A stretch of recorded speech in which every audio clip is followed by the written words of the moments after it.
Condition एक ही है, क्या मैं खुदा से प्यार करता हूं कि नहीं। मैं छोटा हूं, मेरा कुल छोटा है, मेरा परिवार छोटा है, मेरा फलाना, मैं पढ़ा लिखा नहीं हूं, मैं गोरा नहीं हूं, मैं ऊंचा नहीं हूं, मैं लंबा नहीं हूं, मैं छोटा, मैं इधर से उधर से, सब नॉनसेंस है। आप खुदा की महिमा के अनुसार उसकी स्वरूप में बनाए गए हैं। आप आम इंसान नहीं है, आप बेस्ट हो, आप अपना बेस्ट वर्जन हो जो खुदा ने बना, आपको शैतान ने नहीं बनाया। मैं आपको बता रहा हूं,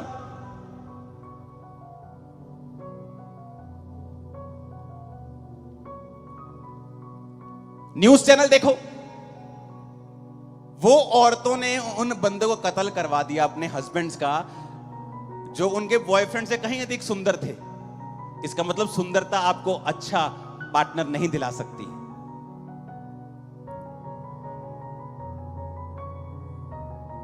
कौन दिला सकता है? परमेश्वर। धरती की कोई भी स्किल गारंटी नहीं है कि आपको ये सब मिल जाएगा, बट अगर परमेश्वर आपके संग है, ओह, आप बेस्ट हासिल करोगे अपनी लाइफ में। बेस्ट यीशु मसीह के नाम में, उसके नाम में। क्या आप उससे प्यार करते हैं? तो अपने व्हाट्सएप से डिलीट कर दें वो नंबर जो खुदा को पसंद नहीं। उस फेसबुक चैटिंग को डिलीट करके आज ब्लॉक कर दें जो खुदा को पसंद नहीं है, क्योंकि आप मकसद समझे परमेश्वर का। वो आपसे प्यार करता है, गिदौन की तरह आपको देखता है, आपके जरिए बड़े काम आपके परिवार और आपके नगर में करना चाहता है। उसको समय चाहिए, आपकी कॉपरेशन चाहिए, आपकी निर्भरता चाहिए परमेश्वर के ऊपर। फिर देखिए वो क्या करता है। हालेलुया, ऊंची आवाज से बोलो हालेलुया। आप मेरी बातों को समझ रहे कि नहीं? और यही परमेश्वर चाहता है आपकी लाइफ में हो। मत घबराएं, मत डरें।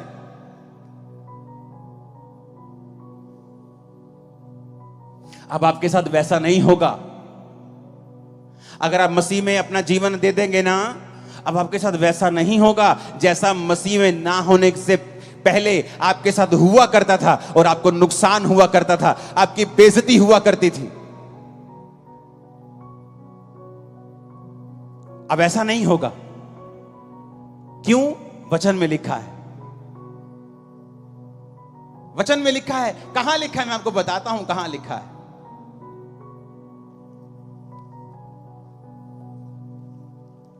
बाइबल में 3 घटनाएं ऐसी हैं।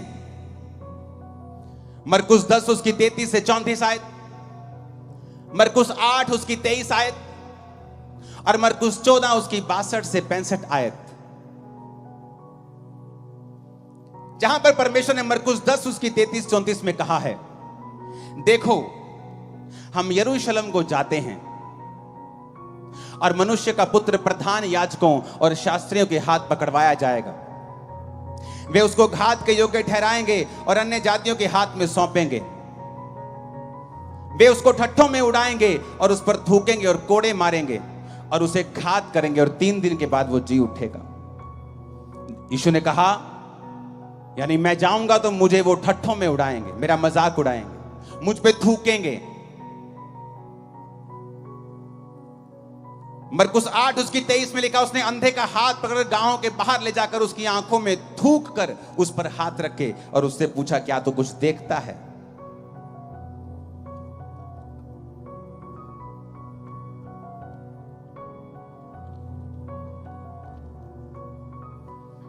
मरकुस 14 उसकी 62 से 65 में लिखा है, यीशु ने कहा, मैं हूं तुम मनुष्य के पुत्र को सर्वशक्तिमान की दाहिनी ओर बैठे और आकाश के बादलों के साथ आते देखोगे।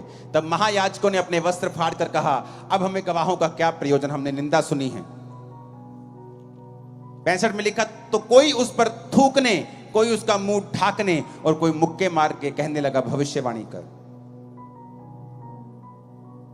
अगर आप बाइबल को ध्यान से पढ़ें तो बहुत से अनपढ़ ऐसे हैं जो बोलते हैं कि बाइबल में बहुत बार गलत लिखा होता है, शोध की गई है बाइबल में। मैं आपको गारंटी के साथ कह सकता हूं, बहुत सी पत्रियां, बहुत सी परमेश्वर के बारे में बुक्स लिखी गई होंगी, पर जो बाइबल में शामिल किया गया है ये 100% परफेक्ट है। और बाइबल जब से बनी है एक भी शोध इसमें नहीं की गई है, ना ही कभी की जाएगी। क्यों? क्योंकि जब बाइबल लिखी गई तो वो यूनानी भाषा में लिखी गई, नया नियम। और यूनानी भाषा इतनी बड़ी है कि उसमें अगर मैं बोलता हूं मैं आपसे प्यार करता हूं, तो उसके भी बहुत सारे रीजन हैं कि मैं आपसे भाइयों वाला प्यार करता हूं, फिलियो। लेकिन हिंदी में क्या लिखा है? प्यार। मैं तुमसे अनकंडीशनल प्यार करता हूं, प्रभु कहता मुझसे अगापे प्यार कर। लेकिन बाइबल में हिंदी में क्या लिखा है? प्यार। यूनानी में लिखा है अगापे लव, फिलियो लव। तो बाइबल में जब ट्रांसलेशन करने वाला इतना धनी नहीं होता था, तो वो प्यार को जैसे प्यार लिख दिया। लेकिन जब उनको बाद में मालूम होता था कि यूनानी भाषा में ये भाइयों वाला प्यार लिखा है, तो उसके लिए वो शब्द को चेंज कर देते थे। एडिट नहीं हुई बाइबल कभी भी, उन्होंने अपने आप की गलती को सुधारा है। बाइबल बिल्कुल करेक्ट है। यहां पर 3 बार परमेश्वर के ऊपर थूकने का जिक्र आया, और तीनों बार अलग अलग इंसिडेंट है। एक बार परमेश्वर ने उसकी आंखों में थूका, दूसरी बार प्रभु ने खुद अपने मुंह से कहा मरकुस 8:23 में कि वो मुझ पर थूकेंगे, और तीसरी बार जब वो महायाजकों के सामने था तो लिखा कोई उसको थूकने लगा और कोई उसको थप्पड़ मारकर कहने लगा कि भविष्यवाणी कर, तुझे किसने मारा। अगर हम शब्दों को पढ़ेंगे, जहां जहां परमेश्वर ने अंधे पे थूका और जहां जहां परमेश्वर के ऊपर थूका गया, तो जहां परमेश्वर ने कहा कि वो मुझ पर थूकेंगे, वो है यूनानी भाषा का शब्द एम्प्टुओ, जिसका मतलब है टू स्पिट एट, यानी किसी के ऊपर थूकना। जब परमेश्वर ने यह कहा कि मैंने अंधे को थूका और उससे उस पर हाथ रखे, उसका मतलब है पटुओ। ईएम हट गया, सिर्फ एक ही शब्द है। अगर गलत होता तो दोनों गलत होते। 2 जगह गलती कैसे हो सकती? एक का मतलब है पटुओ, एक का मतलब एम्प्टुओ। एम्प्टुओ का मतलब किसी पे थूकना, पटुओ का मतलब थूकना। थूकना, मेरे मुंह में कुछ चला गया, खाना गंदा है, खराब है, थूक दिया। एम्प्टुओ किसी पे थूकना। फिर से पढ़ेंगे उसको।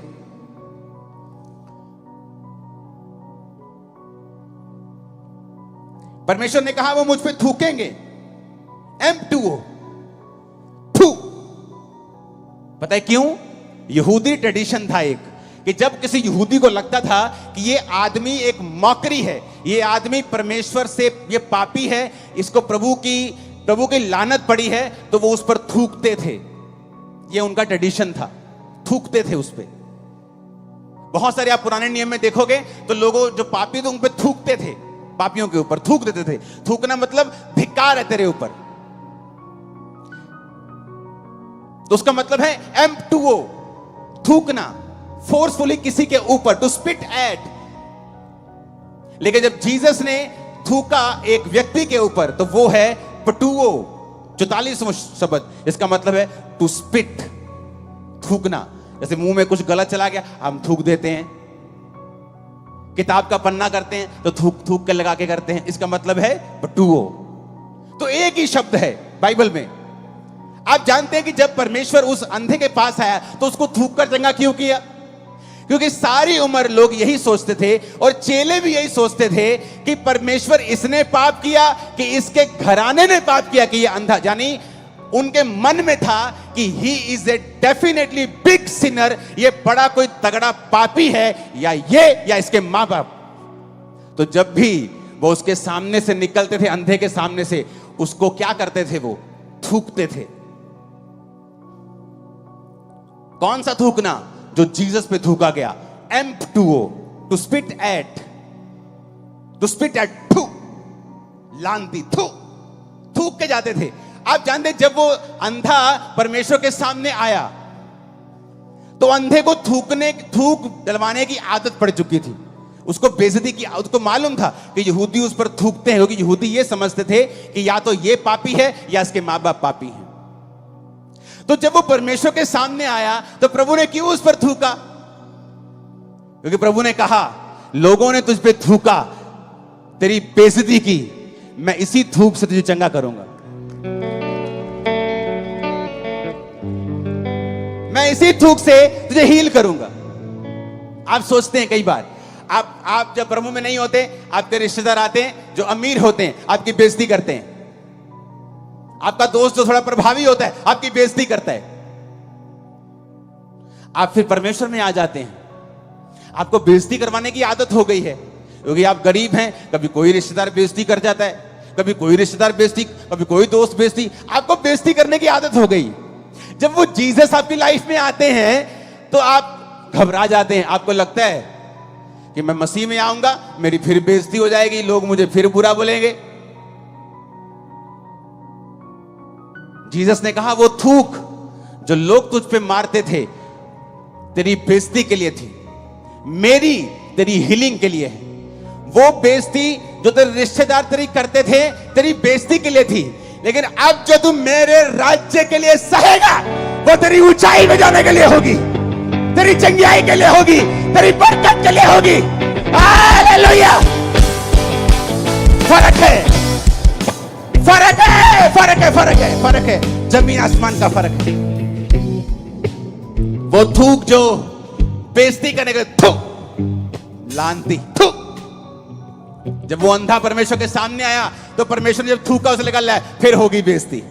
प्रभु ने कहा, बेइज्जती नहीं होगी बेटा, उनकी थूक तेरे को लानत देती थी, मेरी तुझे चंगा करेगी। पहले बेइज्जती होती थी तो बेइज्जती होती थी, अब यीशु मसीह के नाम के कारण जब होगी तो इज्जत बढ़ेगी 1000 गुना।